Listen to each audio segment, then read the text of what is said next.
विता या 6व्या श्लोक 8व्या अध्यायातील 6वा श्लोक आहे आणि 6व्या श्लोकामधला 74 क्रमांकाची ओवी.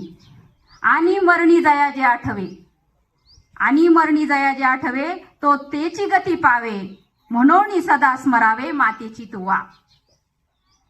बघा ज्ञानेश्वर माऊली या ओवीमध्ये काय सांगतात बघा.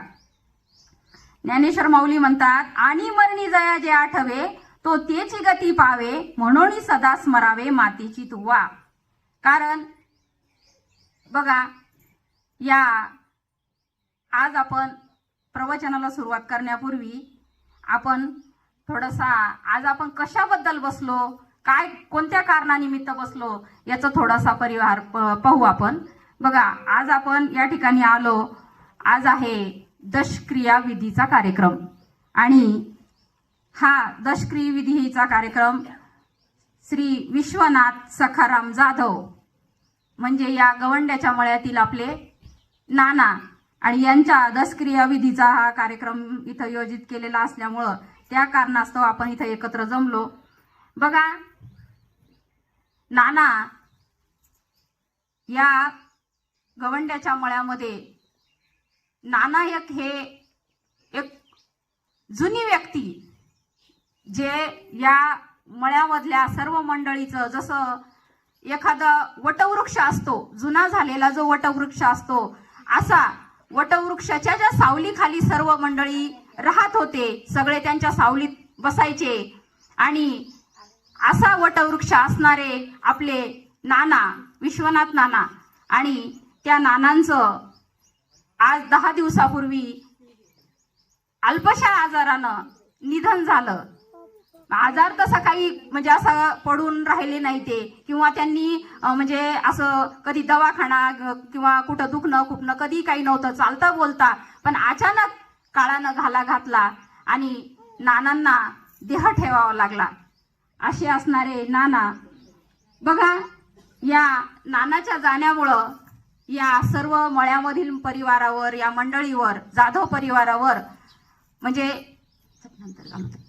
बघा या परिवारावर दुःखाचा डोंगर कोसळला आपण म्हणतो.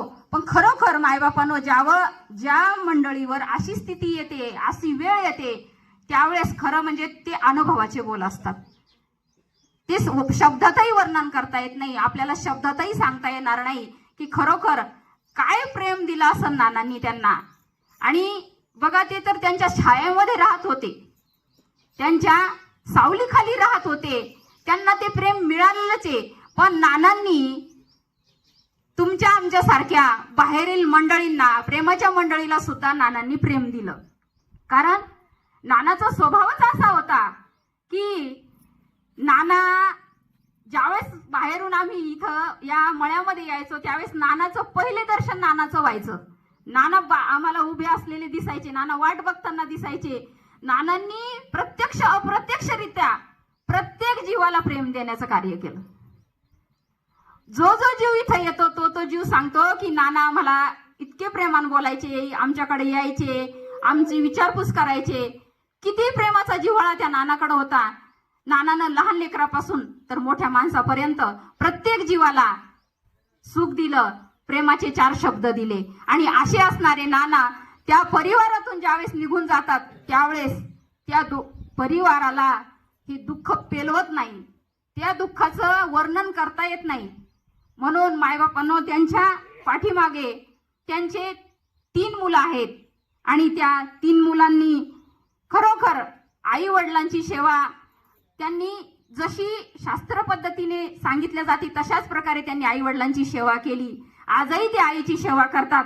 त्यांच्या पश्चात असणारे किशोर भाऊ जाधव मोठा मुलगा, सुधाकर भाऊ जाधव मधला मुलगा आणि दिनकर भाऊ जाधव हे छोटे आहेत. असे 3 मुलं त्यांच्या पश्चात आहे आणि त्यांच्या पत्नी आहे तुळसाबाई जाधव.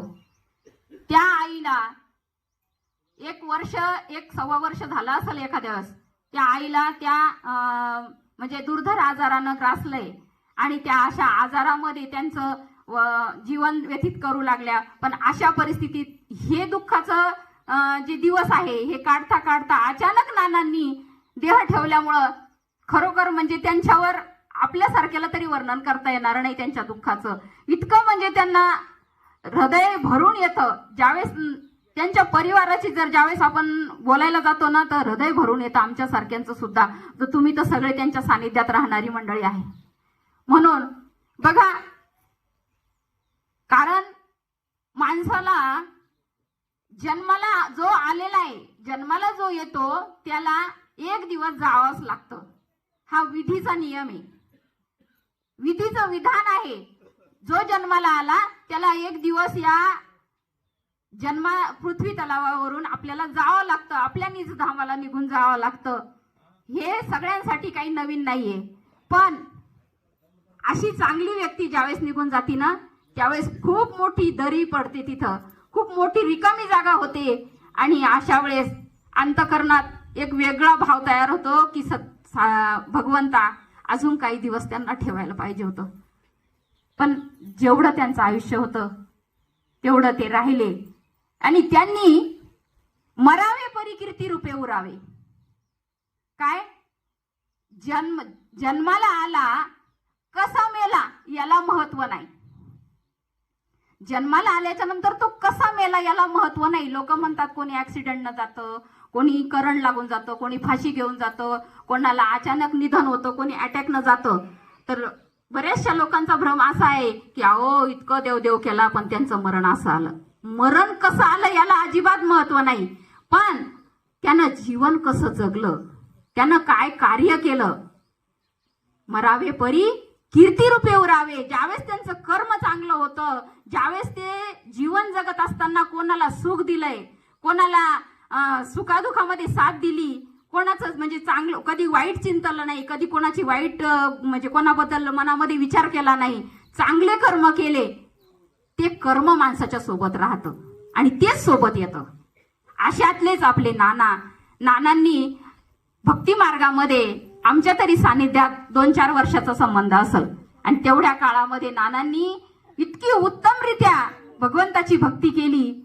आणि या भक्ती करत असताना करत नाना त्या गोष्टीला पात्र झाले. आणि त्या गोष्टीला पात्र झाल्याच्या नंतर नानांनी नामस्मरण करता करता देह ठेवला. ज्ञानेश्वर माऊली इथं ओवीमध्ये काय सांगतात बघा, मरणी जया जे आठवे तो तेची गती पावे. मरायच्या टायमाला ज्यावेळेस जी गोष्ट आपल्याला आठवते, जी गोष्ट मरायच्या टायमाला ध्यानात येते किंवा त्या गोष्टीचा ध्यास लागतो त्याच गोष्टीला प्राप्त होत असतो तो जीव. म्हणून मरणी जया जे आठवे तो तेची गती ते पावे. म्हणून सदा स्मरावे मातेची तुवा. ज्ञानोबाराय सांगतात. म्हणून काय करावे, सतत त्या भगवंताचं स्मरण करायला पाहिजे आपण. क्षणोक्षणी हाची करावा विचार, तरावया पार भवसिंधू. म्हणून ज्ञानोबाराय आपल्याला या ओवीतून सांगतात. कारण साधू संतांनी हा स्वतः अनुभव घेतला, साधू संतांनी स्वतः जीवन जगले आणि ते सुद्धा आपल्या सर्व जीवांना सांगतात की करा रे बापानो हरीचे साधन जनी करणीचे करू नका. अनिक नो हे जन्म यमाची यातना आणि ऐशी या साधना करा. काय कोणत्या साधना करा? ऐशी या साधना, जेणेकरून आपल्याला जन्म मरणाची आपली वाट लावता येईल, जन्म मरणाचा आपल्याला फेरा चुकवता येईल. असं काही साधन करा जायच्या टायमाला सुद्धा त्या जीवाला दुःख नको व्हायला, आनंदात तो जीव गेला पाहिजे. आणि अशी स्थिती आपल्याला स्वतः अनुभवता येते ती फक्त केवळ एका नामामुळं. आणि असे असणारे नानांनी इतकं या गवंड्याच्या मळ्यामध्ये एक वरिष्ठ असणारे नाना आणि त्या नानांच्या शब्दाला एवढा मान होता. जे गोष्ट नाना बोलले ती सगळे तत्पर असायचे ऐकायला. आणि असे या नानांच्या जीवनात सद्गुरूची कृपा झाली, सद्गुरूचा म्हणजे अनुग्रह मिळाला. आणि अनुग्रह मिळाल्याच्या नंतर या मळ्याची एक म्हणजे कायापालट झाला. कारण जे पहिलं होतं, पहिली जी वागणूक होती, पहिले जे विचार होते, त्या विचारातून सर्व मंडळी भक्ती मार्गाकडे वळाले. आणि भक्ती मार्ग करत असताना त्यांच्या विचारात इतका बदल झाला की मन हे राम झाले, मन हे राम झाले, प्रवृत्ती ग्रासून कैसे निवृत्तीशी आले. अशा प्रकारे सगळी मंडळी पहिल्या ज्या प्रवृत्ती होत्या, पहिले जे विकार होते, पहिले जे वाईट विचार होते, त्या सगळ्या आता स्थिर झाल्या होत्या आणि चांगल्या विचाराची सुसंगतीची जोड जोडली आणि चांगल्या विचाराच्या संगतीत राहू लागले आणि अशा प्रकारे जिव्हाळा वाढत गेला. पण भगवंत म्हणतो मी कोणाच्याच याच्यामध्ये हस्तक्षेप करत नाही, कारण तुमचं जेवढं आयुष्य आहे ना तेवढं तुम्हाला राहावं लागतंय. जेवढं आयुष्य आहे तेवढं मी त्याच्यात अजिबात हस्तक्षेप करणार नाही. जेवढं तुमचं टार्गेट, तुमचा जन्म झाला त्याच दिवशी लिहून ठेवलंय का, लल्लाटी जे लिहिले ते न पुसता काही केल्या. कारण सटवी ही टाकती त्यावेळेस ती त्यांचं म्हणजे प्रत्येक जीवाचं आयुष्य ठरलेलं असतंय. म्हणून इथं आपल्याला वाटतं भगवंतानं ठेवायला पाहिजे होतं किंवा अजून काही दिवस राहायला पाहिजे होते. प्रत्येक जीवाला वाटत असतं, जावं कोणाला वाटत नाही. आणि जन्म हा एकदाच मिळतो, म्हणून मनुष्य जन्माला आल्याच्या नंतर हा विचार करायला पाहिजे की मी जन्माला आलो कशासाठी आलो, मी कशासाठी आलो, मी कोण आहे, मी कुठून आलो, काय करायला पाहिजे. जन्माला आल्याच्या नंतर आपण काय करायला पाहिजे ही पण गोष्ट कळाली पाहिजे जीवाला. मी कोण हे जाणावे. रामदास स्वामी म्हणतात मी कोण हे जाणावे, मी कोण जाणोनी त्यागावे, मग समाधान स्वभावे अंगीबाणी. मी कोण आहे हे ओळखायला पाहिजे. मी कुठून आलो आणि कुठं जायचंय. कारण संसार प्रपंच तर हा प्रत्येक जीव करू लागला. प्रत्येक जीवाला संसार प्रपंचाचं ज्ञान सांगायची गरज नाही. प्रत्येक जीव संसार प्रपंच करतो. किडा मुंगीपासून तर ब्रह्मदेवापर्यंत संसार चालूच आहे. नाही जरी केला तरी तो होणार आहे, होणारच आहे. एक जीव जर गेला तर मागचा संसार राहतो का, तो होणारच आहे. नाना गेल्याच्या नंतर नाना जे करायचे, दूध काढायचे, चारा खाऊ घालायचे, ते राहिलं का, ते होणारच आहे. ते सगळं कार्य होणार आहे. म्हणून प्रत्येकानं हा विचार करायला पाहिजे की आपण आप मर गए दुनिया डूब गई, आपण गेलो म्हणजे सगळं जग गेलं असं समजावं. मग आपल्याला काय करायचंय. कारण मनुष्य जन्म अनमोल है, फिर से नहीं मिलेगा, पका फल गिर पड़ा फिर से नहीं लगेगा. ओम सोहम की लूट है, लूट सके तो लूट ले, जीवन का अंत जब आएगा प्राण जाएगा छूट के. मनुष्य जन्म अनमोल है, मिट्टी में ना डोल रे, अब तो मिला है फिर न मिलेगा, कभी नहीं कभी नहीं कभी नहीं. हा मनुष्य जन्म आपल्याला अनमोल असा जन्म मिळाला आणि तो असा वाया नाही घालायचा. तर त्या आपल्या आयुष्याचं सोनं करून घ्यायचंय. जसं नानांनी केलं, नानांनी त्यांच्या जीवनाचं सोनं केलं बघा. जायच्या अगोदर 1-1.5 घंटा नामस्मरण करून नाना गेले.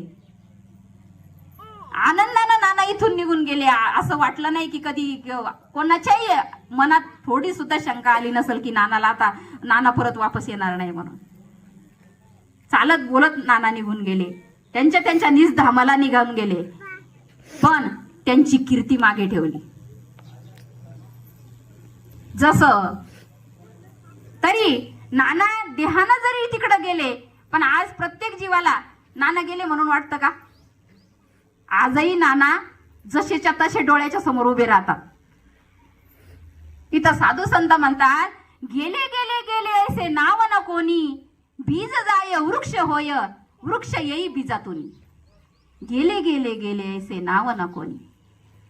झाडाचं बी आपण ज्यावेळेस शेतामध्ये पेरतो त्यावेळेस ते वाया गेलं म्हणून म्हणतो का.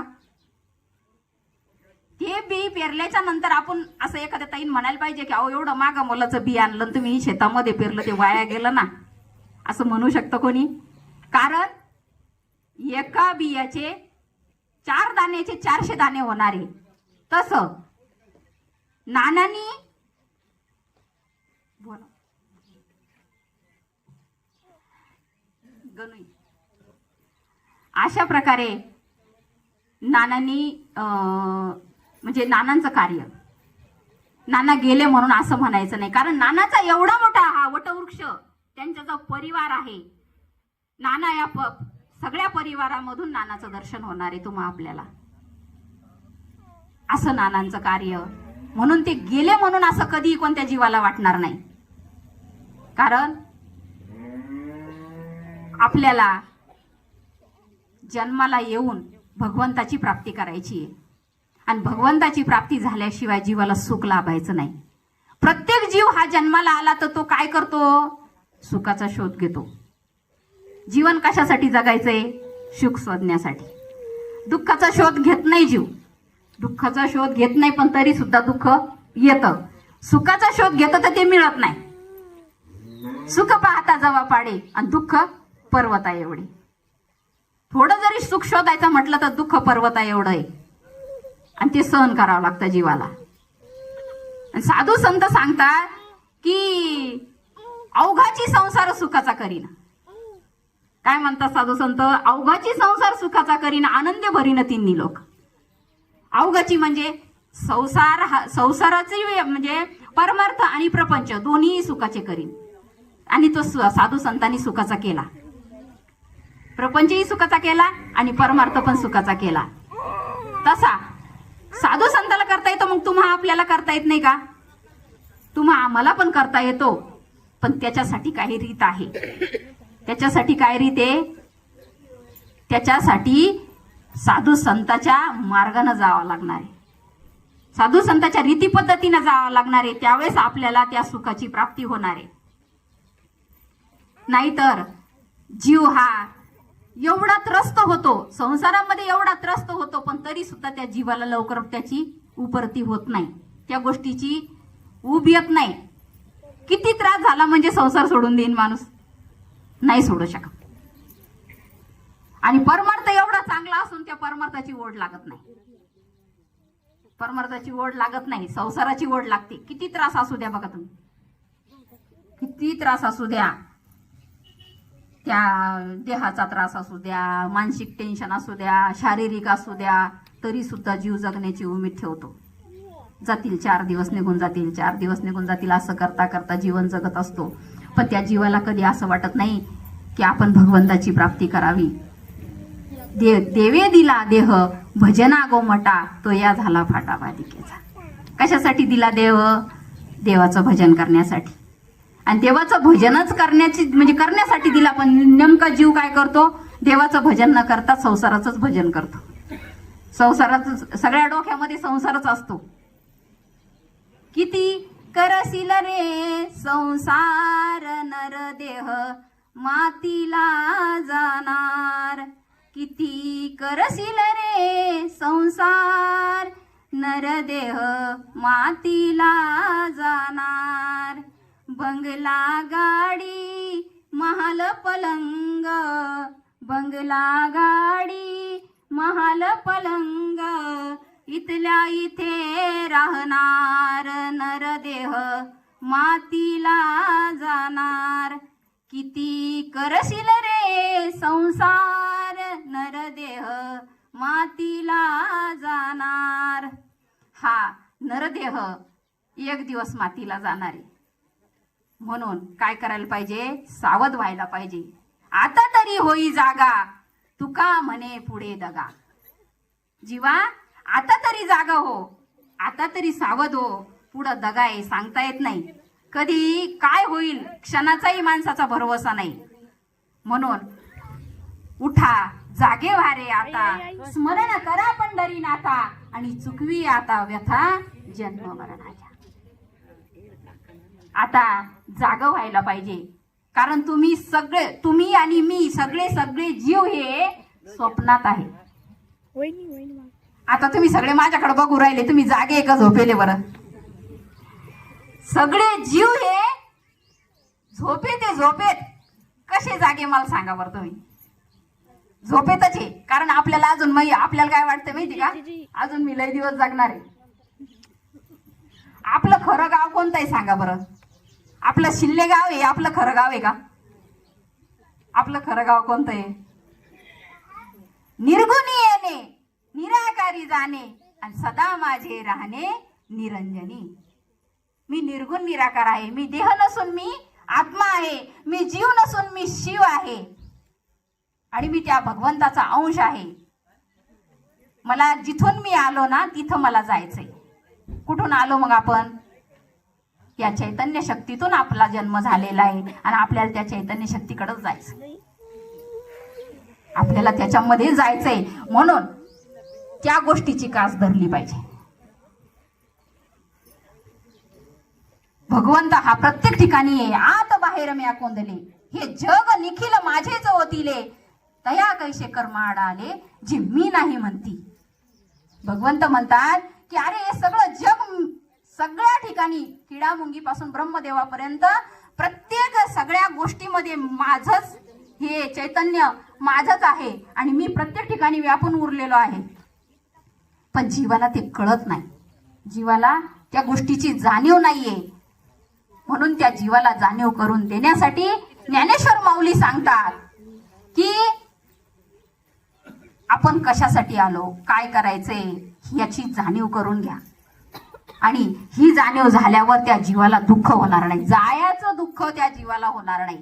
कोणत्याही गोष्टीचं बघा, आपल्याला जर ज्ञान झालं ना तर पुढच्या दुःखानं मग माणूस म्हणजे दुःखाची भीती वाटत नाही. जाणीव जर झाली ना की नाही नाही असं होणार आहे तर त्या जीवाची भीती वाटत नाही. पण अचानक ज्यावेळेस घडतं त्यावेळेस म्हणजे लई मोठा झटका बसतो. मग त्याच्या अगोदर जर आपण जाणीव करून घेतली अरे एक दिवस आपल्याला जायचं, आता नानांच्या जाण्यानं प्रत्येक जीवाला या गोष्टीची जाणीव करून दिली नानानं. अरे झोपेत राहू नका, झोपेत राहू नका, सांगता येत नाही कधी आपलं. ज्यावेळेस तिकीट काढतो आपण गाडीमध्ये बसल्याच्या नंतर तिकीट काढतो, कोणत्या गावाचं? शिल्लेगावचं काढलं, बुट्टेवाडगावचं काढलं, कोणी गंगापूरचं काढलं. मग आता जिथपर्यंत तिकीट तुमच्या तिकिटावर ज्या गावाचं नाव दिलेलं आहे तिथपर्यंत तुम्ही जाऊ शकणार त्या तिकिटावर. आणि गावा आल्यावर तो कंडक्टर तुम्हाला बसू देईन का? बसू देणार नाही. ते काय म्हणन, तुमचा वेळ संपली, तिकीट संपलंय, तुम्ही खाली उतरा. तसं हा जन्म, आपला जन्माला आलो तर आपण या जन्मरूपी गाडीत बसलेलो आहे. जी आपण ही जीवनाची जी आपण गाडीला बस म्हणजे जन्माला आल्याच्या नंतर त्या गाडीमध्ये बसलो तर आपलं टार्गेट आहे. आपण गाडीमध्ये बसलो, आपण तिकीट काढलेलं आहे. कोणी 50 वर्षाचं काढलंय, कोणी 60 वर्षाचं काढलंय, कुणी 25 वर्षाचं काढलंय. मग तरुण असो किंवा म्हातारा असो किंवा बाळ असो, लहान असो, वृद्ध असो, प्रत्येकानं तिकीट काढलेलं आहे एवढ्या एवढ्या वेळेचं किंवा एवढ्या एवढ्या वर्षाचं. आणि ते तिकीट संपल्याच्या नंतर आपल्याला त्याच्यातून खाली उतरून देणार आहे. मग नानाने आपल्याला ही जाणीव करून दिली, माझा गाडीमध्ये बसल्याच्या नंतर माझं तिकीट होतं एवढ्या एवढ्या वर्षापर्यंत मी राहिलो आणि आता मी म्हणजे तिथं तुम्ही असं म्हणू शकत नाही की नाना आणखीन 2 वर्ष थांबा. असंच झालं बघा, ज्ञानेश्वर माऊलीच्या बाबतीत सुद्धा असं झालं. ज्ञानेश्वर माऊलींना ज्यावेळेस समाधी घ्यायची होती त्यावेळेस 4 भावंड बसलेले होते. आणि बसलेले असताना ज्यावेळेस काळ आला आणि सगळे भावंड असे त्या याच्यात बसलेले होते त्यांच्या ताटीमध्ये, त्यावेळेस काळ आला. निवृत्ती दादांना त्या काळाकडे बघितलं, निवृत्ती दादांना काळाकडे बघितलं. साधू संताला काळ कळत असतो. त्यावेळेस निवृत्ती दादानं 2 बोट वरती केले, काळ मागं फिरून गेला. त्याच्यानंतर परत 2 वर्षाच्या नंतर परत असेच बसलेले असताना परत आले.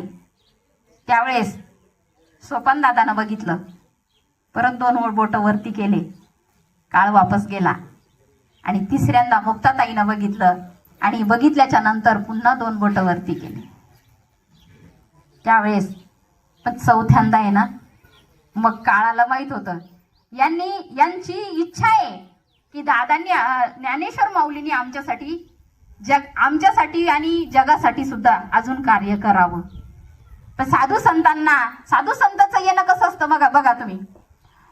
सामान्य जीवाला अनिच्छा प्रारब्ध असतं, सामान्य जीवाला यावंच लागतं कारण त्याचं कर्म असतं.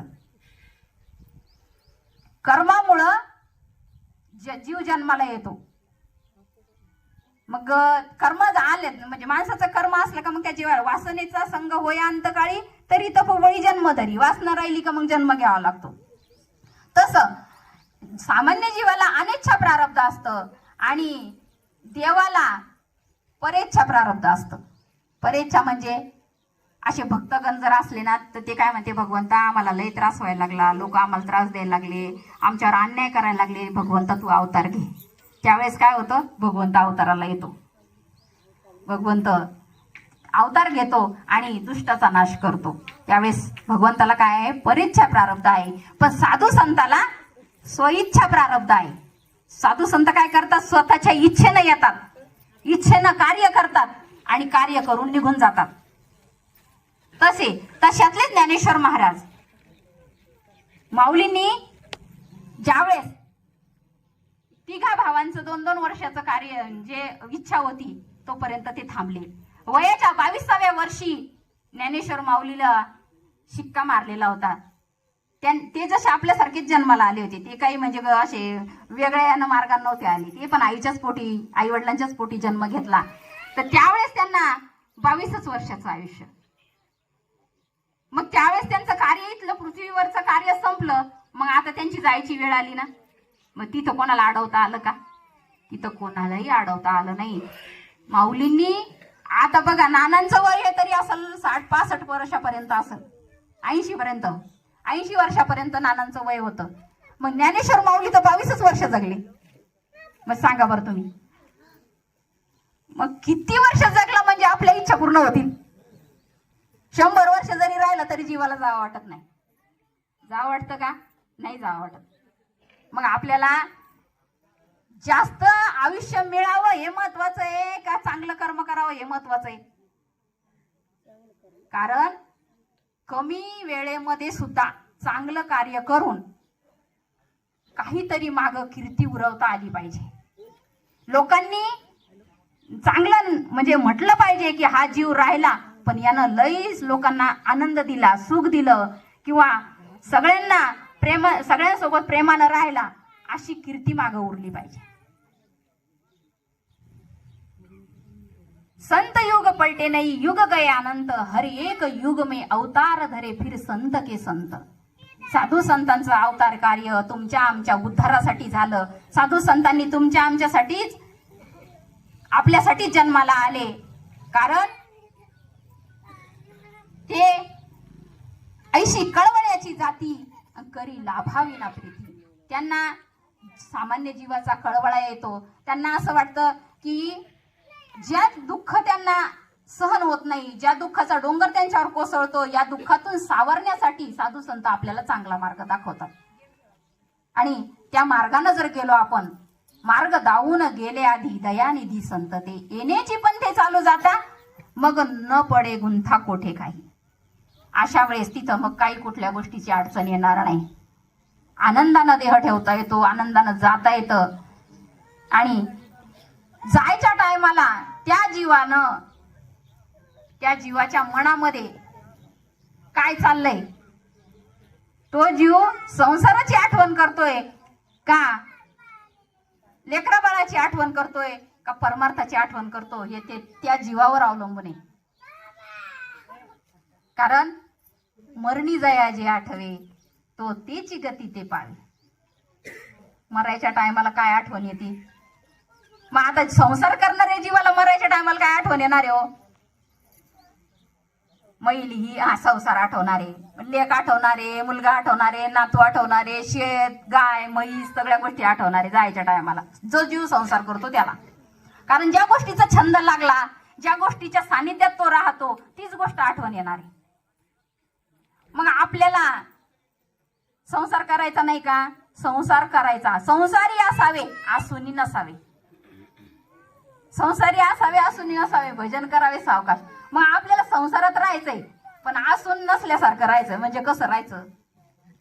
आसून नसल्यासारखं म्हणजे बघा, आता इथं बरीच मंडळी, एवढ्या मंडळीत एखादा तरी जीव असा असेल की त्याचं लक्ष घरी असेल.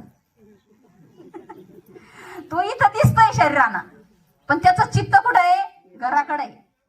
बाई गाईला चारा टाकला का नाही, गाईला वासरायला पाणी पाजलं का नाही, घर व्यवस्थित लावतेत का नाही, शेतातलं ते पाणी भरणं चालू असेल का नाही. म्हणजे काय होतं, हाय द्या आणि इथं डोळे पण इथं पाहत आहे, कान पण इथं आहे, पण चित्त कुठं आहे? चित्त संसारात आहे. कारण चित्ताला लय महत्व आहे परमार्थामध्ये. चित्ताला फार मोठं महत्व आहे. चित्त मिले तो सब कुछ मिले, नाही तो फोकट संग. पाणी पाथर एक कठोर कोरा न भिजे अंग. किती मोठं पाणी घेतलं सगळंच ओतून घेतलं, अंग भिजल का सगळं? तसं चित्तामध्ये गंज बसलेलं आहे शरीरानं इथं दडानं, पण चित्त दुसरीकडे चाललंय. मग ते चित्त जर तिथं नसल, चिंतन चित्ताला लावी मनाच्या मनाला, आणि उन्मणीच्या सुखात पांडुरंग भेटली. आपण घरी जरी असलो पण चिंतन जर इथं भगवंताचं केलं, देवाचं केलं ना, तरी त्याला प्राप्त होतंय. देवाला पाहिजे चित्त, आणि चित्त करारे निर्मळ येऊन या गोपाळ राहे तिथे. माणसाचं मन, माणसाचं चित्त निर्मळ पाहिजे. कोण्याही जीवाचा न घडो मत्सर. कसं दिसतं हो? पिवळं दिसतं सगळं, कारण त्याला ते कावीळ रोग झालेला आहे म्हणून पिवळं दिसतं. तसं आपण आपलं अंतर्मन स्वच्छ जर ठेवलं तर आपल्याला कसं दिसन? सगळं स्वच्छ दिसन. वाईट कोणीच नाही या जगामध्ये. पहिली गोष्ट तर लोक वाईट नाही, जग वाईट नाहीये, माझं मन वाईट आहे. पहिला वैरी कोण आहे आपला? मन वैरी आहे. काय म्हणतात ना, वैरी न चिंते ते मन चिंतत राहतं. इतकं मन वैरी आहे आपलं, पापी आहे ते. आणि त्या मनावर आपल्याला विजय मिळवायचा आहे. तू मन हे मीची करी, माझी या भजनी प्रेम धरी, आणि सर्वत्र नमस्कारी मजे एका ते. भगवंत सांगतात की तुझं मन मला दे, आणि तुझ्या मनानं माझ्यापर्यंत ये, आणि सगळ्यांना मी म्हणूनच नमस्कार कर, असं ते सांगतात. कारण या मनावरच सगळ्या गोष्टी अवलंबून आहे. मनानं जर ठरवलं की मला भक्ती करायची का मला प्रपंच करायचा, हे त्या मनावर अवलंबून आहे. कारण आपण आग्रह करू शकत नाही कोणाला तू हेच कर म्हणून, कारण प्रत्येकाला स्वातंत्र्य आहे काय करायचंय. जशी संगत असली का तसे विचार बनत असते. जसं पाणी तशी वाणी असते. मग आपल्याला संगत कोणाची करायची? संताची करायची का सामान्य जीवाची करायची? हे आपल्यावर अवलंबून आहे. आपण काय करायचंय बघा. आपल्याला असं वाटतं की मग आता संसार करता करता एवढ्या लवकर काय परमार्थ करायचा? अजून गंज वर्ष पडले, गंज आयुष्य आहे, करता येईल म्हातारपणाला. परमार्थ म्हातारपणात करायचा विषय असतो असा सगळ्यांचा भ्रम आहे. म्हातारपण म्हणजे एक सुकलेलं फुल, ते काहीच कामाचं नाही. जर घरातही कामाचं नाही, बाहेरही कामाचं नाही. आणि असं म्हातारपण देवाला अर्पण करायचंय. सुकलेलं फुल देवाला वाहता काय? सुकलेलं फुल देवाला वाहत नाही. आपणच म्हणतो बाई नाही सुकलेलं कालचं फुल देवाला कसं वाह, आपलं मन तिथं तयार होत नाही. मग म्हातारपण कसं काय देव स्वीकारल? म्हातारपणात भक्ती करायची म्हटल्यावर कसं काय भगवंत स्वीकारल? तरुणच वयामध्ये परमार्थ करावा.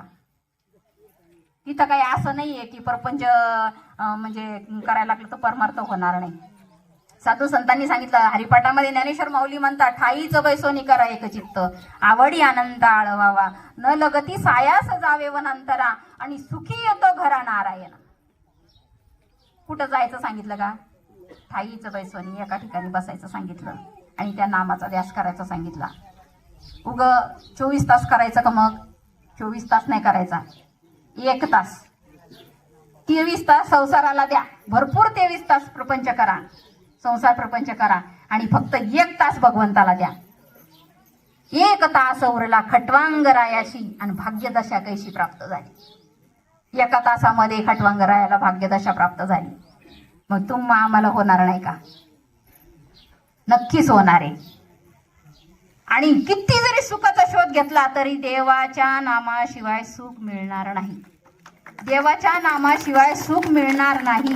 हा विधी म्हणजे शास्त्राचंही तेच मत आहे, विधीचंही तेच विधान आहे की नामाशिवाय कलियुगी उद्धार हरीच्या नामे, सकळाशी येथे आहे अधिकार कलियुगी उद्धार हरीच्या नामे. या कलियुगामध्ये किती होम हवम जप तप व्रत वैकल्य सोमवार उपवास तापवास केले तरी सुद्धा भगवंताची प्राप्ती होणार नाही.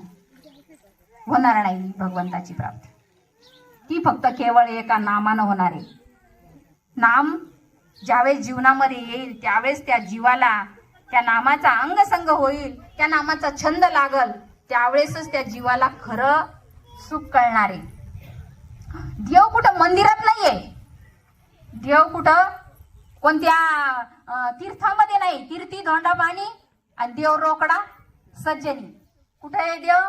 सज्जनाच्या हृदयात देव आहे. आणि तीर्थामध्ये काय हो? पाणी वाहत आहे गंगेचं. तिथं तीर्थी धोंडा पाणी, दगड, मंदिर, देव, या देवळात जा त्या देवळात जा. मग तिथं गेल्यावर तिथं काय होतं? फक्त आंघोळीचं सुख मिळतंय, बाकी काय मिळतं? स्नान करायचं गंगेमध्ये जाऊन आणि मग तिथंच सगळं दर्शन बिर्शन झाले की घरी वापस यायचं. मग तिथं जे सुख मिळालं ते सुख आपल्याला घरापर्यंत आलं का वापस? ते तिथलं तिथंच गेलं. आणि चार भिंतीमध्ये आत आलं का पुन्हा जसे होते तसेच. मग काय आणलं आपण? काहीच आणलं नाही. आपण तीर्थाला जातो ना तर आपण काहीच आणत नाही, फक्त काय करतो? लाह्या बत्ताशे बुक्का घेऊन येतो. साधू संत देवाकडे गेले तर देवच होऊन वापस आले. तुका पंढरीशी गेला आणि पुन्हा जन्माने आला. आणि आपण काय करतो? पंढरपूरला जातो तर आपण देव घेऊन येतो, पाहून येतो, देव पाहून येतो. आपण ज्यावेळेस बाजार असतो बघा, स्टेशनचा बाजार असतो आपल्या याचा रविवारचा, मग तिथं आपण पिशव्या घेऊन जातो तर भाजीपाला घेऊन येतो का पाहून येतो? भाजीपाला घेऊन येतो. मग भाजीपाला पिशव्या नेतो तर बरोबर भाजीपाला घेऊन येतो. मग देवाला जातो, देव का बरं घेऊन येत नाही? आपण भाजीपाला आणतो पण देव घेऊन येत नाही. इथं साधू संत जाते देवाला तर ते देवच होऊन येतात. आपण होतो का? आपण आपल्या डोक्यात संसार, घरी आलं का संसाराचे आपल्याला वेध लागलेले असतात. अशा प्रकारे साधू संतांनी ह्या गोष्टी स्वतः अनुभवल्या. अनुभव आले अंगा ते या जगात येत असे.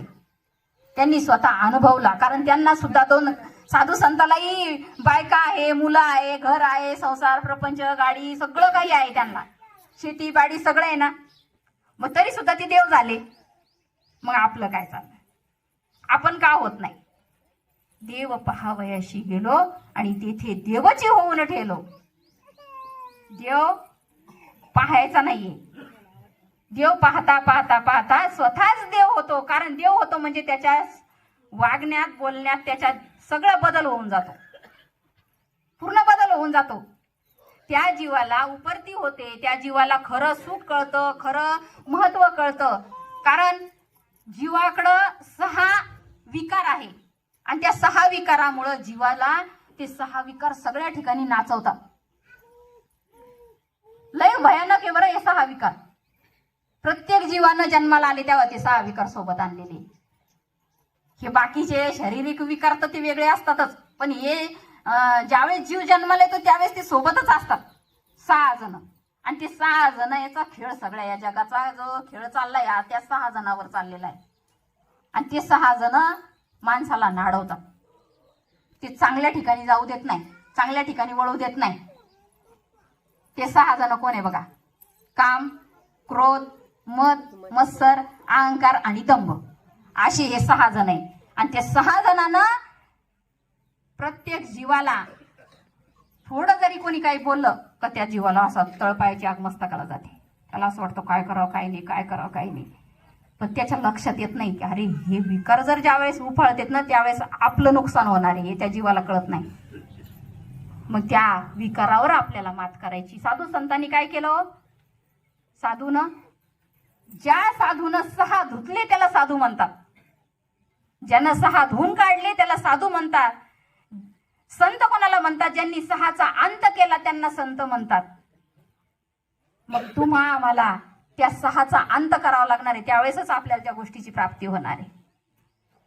पण ते 6 मधलं एखादं तरी तोंडवर काढतच, एखादं तरी राहतच ते माणसाकडं. ते जन्मतच असतंय. ते वेळ आली का भस्कन बाहेर पडतं ते. मग ते काही होत्याचं नव्हतं करून टाकतं. मग अशा वेळेस त्याला ओळखलं पाहिजे. लोक दुश्मन नाहीये आपले. जग हे सोन्याहून पिवळं आहे, पण माझा मीच वैरी आहे. माझा मीच माझ्या हातानं, काय म्हणतात ना, आपल्याच हातानं आपल्या पायावर कुऱ्हाड पाडून घेतो. म्हणून ह्या गोष्टीचा विचार केला पाहिजे की आपण पहिली गोष्ट जीवनाला ज्यावेळेस जन्माला आलो तर मार्गदर्शकाची गरज असते. हे जीवाला कळत नाही. जो जन्माला आला त्याला काय कळणार आहे. पण जसं जन्माला आल्याच्या नंतर आई ही गुरु असते. आई सांगत असते, बाळा हे कर, हे करू नको, असं कर, तसं कर, ही आई सांगत राहते. थोडासा मोठा झाला, शाळेत चालला का मग शिक्षक सांगत असतात, काय करायचंय तुला, अभ्यास करायचा, कसं बोलायचं, कसं वागायचं, हे शिक्षक शिकवत असतात.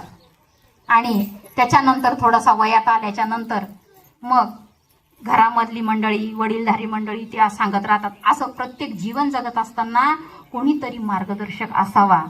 तसा आपल्याला आता आपल्या निजधामाकडे जायचंय.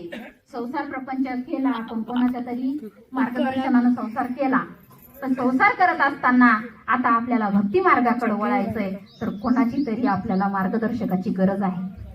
आणि मार्गदर्शक असल्याशिवाय परमार्थ हा फळाला येणार नाही. मग मार्गदर्शक म्हणजे कोण हो? तर सद्गुरू जीवनात आले पाहिजे. सद्गुरू जीवनात आल्याशिवाय भक्ती ही पूर्ण होणार नाही. कारण बरीच मंडळी म्हणतात, आमची मनाचीच माळ आहे, काय गुरु करायची गरज आहे, पण नाही. जसं रस्त्यानं बघा तुम्ही, साधी सोपी गोष्ट आहे. संसारामध्ये आपण प्रत्येक ठिकाणी आहे ना, म्हणजे सतर्क असतो. आपल्याला ज्यावेळेस एखाद्या गावाला जायचंय, बाहेरगावी जायचंय, पाहुण्याकडे जायचंय, तर त्या माणसाचा आता एक नवीन निघालंय, त्या माणसाचा आपल्याला नंबर आहे आपल्याकडं, पण तो आहे ना रेंजमुळं म्हणा किंवा काही प्रॉब्लेम आला म्हणून तो फोन लागत नाही. मग आता आपल्याला त्याचं नाव माहिती आहे, तो कोणत्या एरियात राहतो ते पण मग म्हणजे माहिती आहे, पण नेमकं पाहिलेलं आहे का, नाही पाहिलेलं. मग अशा वेळेस आपण कोणाचा सल्ला घेतो? त्या गावात तर गेलो, मग आपण त्याच्या घरी पोहोचलो का, नाही पोहोचलो. मग आपण तिथं पोहोचलो नाही तर आपण कोणाचा सल्ला घेतो? जो त्या चालता चालता जर असं त्या कॉलनीकडे जाणारा एखादा माणूस जर भेटला तर त्याला काय म्हणतो, अमुक अमुक या नावाचा माणूस या गल्लीकडं इथं कुठे होती कॉलनी आणि तिथं राहतात ते कुठंतरी. म्हणजे त्याला आपण वाटानं जाता जाता त्या वाटसरूला आपण विचारतो की हे माणूस अशा नावाचा तुमच्या गावात आहे का, किंवा ते कोणत्या कॉलनीत राहतो किंवा कोणत्या ठिकाणी राहतो, असं विचारतोच का नाही आपण. मग तिथं मनानं जाता येतं का? साधा पत्ता आपल्याला जर आपल्या मनानं सापडत नाही तर त्या विश्वनियंत्याचा पत्ता आपल्याला सापडेल का? त्या भगवान परमात्म्याला आपल्याला प्राप्त करायचंय. मग त्याला जो तिथपर्यंत गेलेला आहे, त्या भगवंतापर्यंत जो पोहोचलेला आहे, तोच आपल्याला सांगू शकल ना. निश्चितपणे तो सांगू शकल. तो जाऊन आलेला आहे, त्याला माहित आहे. अशाच व्यक्तीला आपण विचारलं पाहिजे, जेणेकरून तो आपल्याला त्या ठिकाणापर्यंत पोहोचवणार आहे. आणि त्यांना म्हणतात संत, त्यांना म्हणतात सद्गुरू, आणि ते आपल्याला तिथपर्यंत पोहोचून देणार आहे. म्हणून जीवनामध्ये आल्याच्या नंतर गुरु प्रत्येक जीवानं, प्रत्येक म्हणजे ऋषी मुनीनं, देवानी सुद्धा गुरुचाच मार्ग स्वीकारला. स्वतः राम होते, रामाशी जरी राम ठाऊक असता तरी का जाता वशिष्ठाशी शरण? जर रामाला जर राम स्वतः माहित असते मी कोण आहे, तर ते वशिष्ठांना कशाला शरण गेले असते? कृष्णाला जर कृष्ण माहित असता तर ते कशाला संदीपन ऋषीला शरण गेले असते? मग हे आपण म्हणतो राम कृष्ण हे देव होते. देव होते का तुमच्या आमच्या सारखेच आई वडिलाच्या पोटातून आले? तुमच्या आमच्यासारखा जन्म झाला, आणि जन्म झाल्याच्या नंतर त्यांना सद्गुरूला शरण जावं लागलं. सद्गुरूच्या माध्यमातून देवाची प्राप्ती करावी लागली, ते स्वतः देव झाले. अशा प्रकारे प्रत्येक जीवाला गुरु दाविलिया वाटा, देवोनी विवेक तीर्थ तटा आणि भूनी मळकटा बुद्धीचा जेली. आपल्याला गुरु ही वाट दाखवत असतात. आपल्या बुद्धीवर जो मळ साचलेला आहे तो मळ आपला धुवून काढतात. मळ धुवून काढणं म्हणजे जे आवरण आलेलं आहे. जीव हा स्वतःच परब्रह्म आहे. देख मनुष्य जात सकळ, स्वभावताच भजनशीळ, झाले ऐसे केवळ माझे ठाई. मी म्हणजे जीव हा पहिलाच परब्रह्म आहे, पण त्या जीवाला ते कळत नाही, त्याला माहित नाहीये तो कोण आहे. आणि हे दाखवण्याचं काम सद्गुरू करत असतात. म्हणून गुरु दाविलिया वाटा, देवोनी विवेक तीर्थ तटा, म्हणजे विवेक जागा करतात. आपल्याजवळ विवेक लय कमी आहे. प्रत्येक जीवाकडे हा विवेक आहे ना फार कमी आहे, आणि तो आपला विवेक टिकावा, तो आपला विवेक जागा राहावा, त्याच्यासाठी आपल्याला सद्गुरूच्याच मार्गदर्शनानं चालावं लागणार आहे. आणि सद्गुरूचं मार्गदर्शन करून मग ज्यावेळेस आपण भक्ती मार्गाची कास धरू, सतत सतत त्या गोष्टीच्या सानिध्यात राहू, जी दिवसभरामध्ये जी गोष्ट आपल्या मनामध्ये रवंत होते जी गोष्ट आपण ज्याच्यासोबत सतत स्मरण आपलं चालू राहतं, मग ते शेवटी जायच्या टायमाला बरोबर तेच आठवतं. जायच्या टायमाला ते आठवलं पाहिजे. नाही तर मग जर सगळं करायचं आणि टायमावर काय करायचं, जसं गावाला जायचंय, सकाळी लवकर उठायचं, सगळं काम आवरायचं, सगळं काय करायचं आणि मदतच आहे ना काहीतरी दुसरंच करत बसायचं. आता सगळे म्हणजे अरे गाडीचा टाइम झाला लवकर निघ, गाडीचा टाइम झाला लवकर निघ, म्हणजे बस स्टँडवर जायचं, मदत एखादी ताई भेटायची, का बाई कुठं चालल्या म्हणजे का ती मग इकडचं तिकडचं तिच्यासाठी मग ध्यानात ठेवा ना का आपली गाडी आलेली आहे ह्याच्यावर, की तिच्या बोलण्यात गाडी येते आणि निघून जाते. मला गावाला जायचं होतं, पण गावाला जायचं होतं, पण मग तुला घरून एवढी गडबडीने निघली, तिला सांगायचं बाई तू थोडंसं का आहे ना, मी तुला नंतर बोलल, पण मग गाडी आलेली आहे, तेव्हा आपण ध्यानावर राहिलो का? मग गाडी आली निघून गेली, मग आता जायचं होतं, किती आटापिटा केलं तर गाडी आपल्या हातातून गेली ना, आता भेटल का आपल्याला गाडी? तसं आता जायचा टाइम आला, देव ठेवायचा टाइम येतो आणि तेव्हा नेमकं संसार प्रपंचाच्या डोक्यात काहीतरी चालू होतं. अमुकाला तमुकाला किंवा पोरगी येईल पोरग येईल, याच्यात जर गुतला तर जीव. आणि तुला जायचंय तिथं, मग त्यावेळेस जर पोरीची आठवण करत बसला तर मग पुन्हा ये जन्माला. पोचल का भगवंताच्या प्राप्तीला? नाही पोचणार.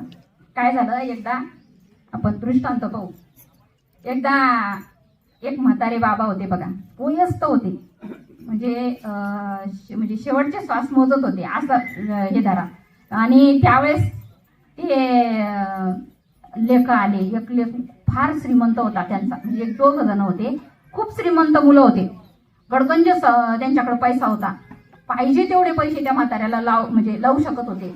पण डॉक्टरांनी सांगितलं की आता काही इलाज नाही, आता काय करा तुम्ही यांना आहे ना दवाखान्यातून घरी घेऊन जा आणि घरी यांची सेवा करा.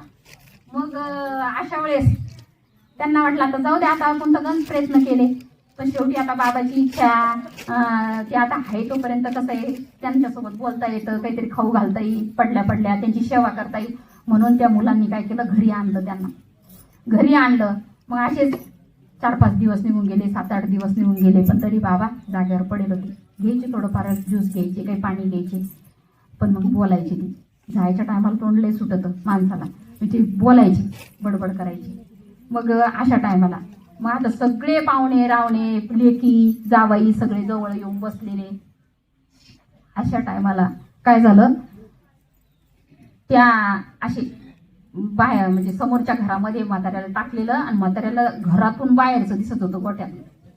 तर ते पडले ना, मग ते सगळं हे चालू होतं, म्हणजे ते लागलेलेच होते वेग त्यांना. पण मग हे पोराचं नाव होतं, त्या पोराचं नाव होतं काय, राम होतं, राम. ते त्यांना काय वाटायचं की हे काहीतरी राम म्हणत असतील, म्हणून ते काय म्हणायचे, अरे राम असे करू लागले. आणि केशव नाही, वासू केशव असे म्हणत होते ते. मग त्याला काय वाटलं की देवाचंच नाव घ्यायचंय, वासुदेव केशव असं म्हणायचं असेल त्यांना, असं वाटलं. पण मग त्या मुलाला काय वाटलं, आपल्या बाबाला काहीतरी सांगायचंय आपल्याला. म्हणजे डॉक्टरला म्हणे, हो बाबाला आहे ना लय वाढवचे दांगडू करायला लागले, पण बाबाला काहीतरी सांगायचं, पण काही सांगता येईना म्हणे. मग आता काय करा, अहो म्हणे त्यांना काहीतरी सांगायचं, तेवढं सांगता आलं पाहिजे. म्हणजे त्यांना आहे ना आपण काय करू म्हणे, एक इंजेक्शन देऊ म्हणे, थोडंसं त्यांना थोडी ताकद मिळेल म्हणे. मग ते ताकद मिळेल की म्हणजे ते इंजेक्शन दिलं का थोडंसं त्यांना बोलायला ताकद मिळेल म्हणे, ते तुम्हाला बोलतील चांगलं. मग ते म्हणे पण इंजेक्शन लय महाग आहे म्हणे. ते म्हणजे जाऊ द्या काही का असं ना, पण आमच्या बाबाला शेवटी आम्हाला काय सांगायचं ते तर कळलं. मग म्हणे नाही काय कर म्हणे, त्यांना ते आणलं मग ते इंजेक्शन मागायचं. त्याचे लेख श्रीमंत होते, त्या श्रीमंत लेखानं ते इंजेक्शन मागवलं आणि म्हणे डॉक्टर साहेब एवढं इंजेक्शन आमच्या बाबांना द्या, काहीतरी सांगायचंय म्हणजे त्यांना. म्हणजे म्हणे चालत बाबा तुमच्या जो पैसा आहे, आता त्याला इलाज नाही काही, कारण त्याला इंजेक्शन दिले काही केलं तरी ते वाचू शकत नाही, पण म्हणे तेवढी इच्छा पूर्ण कराच म्हणे आमच्या बाबांची. मग ते इंजेक्शन दिलं त्या बाबाला थोडंसं आवाज थोडा बरा वाटला, त्यांना थोडं जरा ताकद आली. तर ते काय म्हणते, अरे काट्या हो तुम्हाला किती वेळचं सांगू राहिलं, वासरू केर सुनी खाऊ राहिलं म्हणे, तुम्हाला किती वेळचं सांगतो मी, तुम्हाला समजत कसं नाहीये. त्यावेळेस त्या लेखायला वाटलं की आम्हाला असं वाटलं की बाबाला काही देवाचं नाव घ्यायचंय, वासुदेव केशव वासुदेव केशव. म्हणजे म्हातारं मारायच्या टायमाला काय म्हणताय, वासरू केरसुनी खाऊ राहिलं, गेला का नाही वासराच्या जन्माला. अशा प्रकारे इथं ज्ञानेश्वर माऊली सांगतात, मरणी जया जे आठवे तो त्याची गती ती पावे, म्हणून सदा स्मरावे मातेची तुवा. मरणी ज्या वेळेस जे आठवतं ना त्याच गोष्टीला प्राप्त होत असतो जीव, त्या गोष्टीला प्राप्त होतो. म्हणून काय आठवायचं आपल्याला, इथं साधू संतांनी काय सांगितलं, आपल्याला काय आठवायचंय, आपल्याला भगवंताचीच आठवण करायची आहे, भगवंताच्या नामाची आठवण करायची, भगवंताचं स्मरण आपल्याला करायचंय. आणि ह्या गोष्टी साधू संतांनी स्वतः अनुभव घेऊन आपल्याला सांगतात. कारण इथं तुम्हाला सांगितलं ना, गाडी आपल्यासाठी थांबायला रिकामी का नाही. मग गाडी आपल्यासाठी थांबायला रिकामी नाही, आपण किती सतर्क राहायला पाहिजे, क्षणाक्षणाला त्या गोष्टीची आठवण ठेवली पाहिजे. सांगता येत नाही कधी काय होतं. मग इथं नाथबाबा म्हणतात, काय उठता बसता हरी बोला, सर्व कार्य करता हरी बोला, मग भांडता कांडता सुद्धा हरी बोला. हरी बोला म्हणजे त्या नामाचं स्मरण करा. प्रत्येक ठिकाणी तुम्ही जागे राहा. मग आपण जागे आहेत का, आता ताई म्हणत होत्या आम्ही जागे आहेत का, आपण जागे नाहीये. आपण अजूनही आपला श्वास 21,600 वेळा आपला श्वास आतमध्ये जातोय बाहेर येतो, आतमध्ये जातो बाहेर येतो. मग आपण त्या श्वासागणित आपलं लक्ष आहे का त्याच्याकडं नाहीये. आपल्याला त्या श्वासावर आरूढ व्हायचंय, त्या श्वासाकडे लक्ष द्यायचंय. सगळी भक्ती या जगामध्ये, या कलियुगामध्ये सगळेजण भक्ती करतात, भक्ती करत नाही असा एकही जीव नाही. एकही जीव नाहीये भक्ती करत नाही असा एकही जीव नाही. प्रत्येक जण भक्ती करतय, पण भक्ती करण्याची जी ओरिजिनल रीत आहे ती साधू संतांजवळ आहे. जी ओरिजिनल रीत म्हणजे देव हातानं करायचा नाही, देव पायानं करायचा नाही, देव आपल्याला कुठं चालत जायची गरज नाही, देव पैशानं करायचा गरज नाहीये. देव कुठं आहे, हो देव जवळ आहे आणि तो आपल्याला चित्तानं करायचा आहे. देवाला काहीच लागत नाही. ज्या देवाला आपण पाणी घेऊन जातो ते तुम्ही निर्माण केलं का नाही. ज्या देवाला आपण फुलं वाहतो ते फुलं आपण निर्माण केले का. मग प्रत्येक गोष्ट आपण जी देवाला घेऊन जातो ती आपण निर्माण केली नाही. मग ती आपण देवाला देतो तर कोणाच्या भरोशावर, त्याचीच त्याला देऊ राहिलो ना, त्याला काय देऊ राहिलं आपलं आपण. मग आपल्याकडे काय आहे द्यायसारखं, आपल्याकडे फक्त आपल्याला जवळ दिलेले जे श्वास आहे ना ते आपण देवाला देऊ शकतो. ते पण जोपर्यंत ती वेळ येत नाही जायची त्याच्या अगोदर ते जर दिले तर आपण त्या भगवंताला प्राप्त होऊ. अनन्य चिंतयन्तो माम ये जना परिपासते तेषाभियुक्तानां योगक्षेम वहाम्यहम्. मला अनन्य भावानं जर मला शरण आला, मला जर माझं जर स्मरण केलं, माझं जर भजन केलं तर मी त्याचं योगक्षेम वहाम्यहम्, मी त्याचा योग मी चालवतो, त्याचं सर्व कार्य मी करतो. भगवंत सांगतात मला शरण ये, माझ्या एकट्याची तू म्हणजे एकट्याला शरण येऊन माझी भक्ती कर. जर चांगल्या देह असताना तेव्हा जर करशील तर जायच्या टायमाला तुझा जोडीदार मीच असणार आहे, तुला तिथपर्यंत हीच धामाला अलगत पोहोच. असे ज्ञानेश्वर माऊली भगवंत सांगतात की आता जर केलं तर ते मरताना ते आठवणार आहे, मरताना आठवणार आहे आपल्याला. म्हणून मरणी जया जे आठवे तो तेची गती ती पावे, म्हणून सदा स्मरावे मातेची तुवा. त्या मातेची म्हणजे त्या भगवंताला, त्या ईश्वराला आपल्याला भजायचं सांगितलं. अशा प्रकारे आमचे जे नाना होते विश्वनाथ नाना, या नानांना सद्गुरूची कृपा झाली आणि त्या सद्गुरूच्या कृपेनं त्यांनी त्या गोष्टीचा लाभ घेतला. आणि जायच्या टायमाला नानांना सगळं काही इतकं आनंदाचं सगळं वातावरण होतं, सगळ्या गोष्टी चांगल्या होत्या. फक्त एक बाईचं जर सोडलं, कारण आता ती तर कर्माची गती आहे. आपलं जे कर्म आहे ते आपल्याला प्रत्येक जीवाला भोगावं लागतं. प्रत्येक साधू संतांनी भोगलं, प्रत्येक जीवानं भोगलं. रामाला सुटलं नाही, कृष्णाला सुटलं नाही, तुम्हा मला पण सुटणार नाहीये. प्रत्येकाचं कर्म प्रत्येकाला भोगावं लागतं. आणि ज्यावेळेस सद्गुरू जीवनात असतात ना त्यावेळेस कोणतंही किती म्हणजे घोर कर्म जरी असलं तरी ती भोगायची एक शक्ती, ती भोगायची एक ताकद येत असते. अशा प्रकारे त्या बाईला सुद्धा भगवंत ताकद देऊच लागले आणि बाई सुद्धा त्याच्यातून बाहेर पडणारच आहे हळूहळू. जसं जसं त्यांचं कर्माची ते म्हणजे भोगून संपवून टाकतील अशा प्रकारे. आणि नानांनाही तीच सद्गती, जे भगवंताचं नामस्मरण केलं त्यांनी, म्हणून जायच्या टायमाला नानांना भगवंताचीच आठवण झाली, भगवंताच्या नामाचीच आठवण झालेली हे निश्चित आम्ही 101% साधू संतांच्या विश्वासावर सांगतो की नाना भगवंतालाच प्राप्त झाले. म्हणून अशा प्रकारे मायबापांनो तुम्हा आम्हाला सुद्धा त्याच मार्गाने जायचंय आणि तशाच प्रकारे साधू संतांचं जो ठेवा आहे त्या ठेव्याचं आपण पालन करायचं. आणि म्हणून सगळ्यांनी म्हणजे मी इथं म्हणजे फार मोठी कीर्तनकार किंवा प्रवचनकार नाहीये, पण नानांचं माझ्यावर खरोखर म्हणजे मला नानांनी माझ्या आजोबासारखं माझ्या वडिलांसारखं प्रेम नानांकडून मला मिळालं थोड्या दिवसात. कारण नाना कायम म्हणायचे, ताई तुम्ही इथं माहेरात आल्या, तुम्ही कधी पण आल्या की गडबड करतात. माहेरात आल्यावर लेकीनं गडबड करायची नसते, लेकीनं तक करायची नसते. नाना मला असे जरी म्हटले ना तर माझं अंतःकरण भरून यायचं. असं वाटायचं की खरोखर आपल्या पाठीशी जसे आमचे सद्गुरू सच्चिदानंद मारुती बाबा असायचे पाठीशी, तशा प्रकारे नानांचं मला एक फार मोठा आधार वाटायचा. नाना दिसले की खूप आनंद व्हायचा. अशा प्रकारे नानांनी खूप प्रेम दिलं. प्रत्यक्षरित्या प्रत्येक जीवाला नानांकडून प्रेम मिळालंय. आणि नाना तुम्ही आमच्या प्रत्येकाच्या हृदयात आजही आहे आणि उद्याही राहणार आहे. म्हणून जे माझं काही चुकलं असन माझ्या बुद्धीचा वाणीचा दोष म्हणून सोडून द्या. जे चांगलं आहे ते माझ्या सद्गुरू सच्चिदानंद मारुती बाबांचं आहे.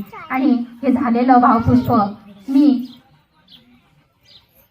विश्वनाथ नाना आणि माझे सद्गुरू यांच्या चरणावर अर्पण करते. पुंडलिक वरदे हरी विठ्ठल श्री ज्ञानदेव तुकाराम पंढरीनाथ भगवान की जय. माऊली ज्ञानेश्वर महाराज की जय. सद्गुरू सच्चिदानंद श्रीपाद बाबा की जय. सद्गुरू सच्चिदानंद रामदास बाबा की जय. सद्गुरू सच्चिदानंद मारुती बाबा की जय. अवधूत चिंतन श्री गुरुदेव दत्त गोपाल कृष्ण भगवान की जय.